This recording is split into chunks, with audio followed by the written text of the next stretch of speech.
I liked using the idea of cards, and they came about in about the 15th century in Italy, and they came out of the courts. There's different political characters, kings, queens and jacks. Each of them have different amounts of power.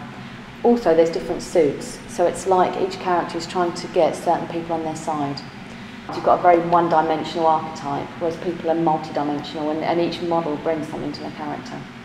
Also, they correspond with different elements. So the spades are to do with air and thinking, the hearts are to do with love and sacrifice, diamonds are to do with spiritual wealth, and it's kind of like about sowing seeds, and you reap what you sow. And then the clubs are to do with, they're very primal and base, and it's about reacting. I've used shoes as a way to enter into the whole set of suits. Before each character, I actually worked out what the shoes were like, and then I said, okay, if these shoes are soft and feminine, then the painting of the Queen of Hearts has to be soft and feminine as well. And if you look at somebody like Jacques Derrida, he says that the way somebody paints a pair of shoes is crucial to working out the way that person's going to be. The shoes for each of these characters portray an element of that character. So these shoes are soft and they're extravagant and silly, and love is a little bit like that. People will throw everything away for love. These shoes aren't so self-protecting, and I found it really hard to paint them.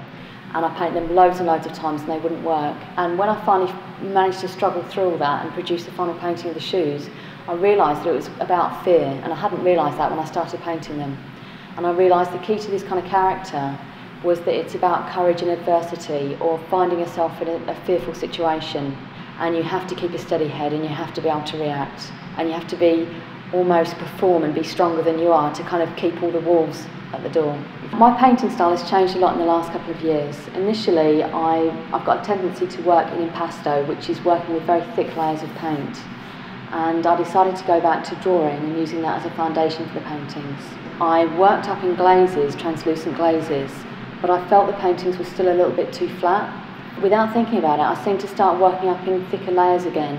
But this time the paint was getting more modelled rather than being in thick layers applied all in one go. And I like leaving some areas kind of rough and even drawn, and you can see on the paintings there's areas where there's just charcoal on bare canvas, where other areas are modelled. And for me it gives it a kind of fluidness in the paintings, and it gives you breathing space.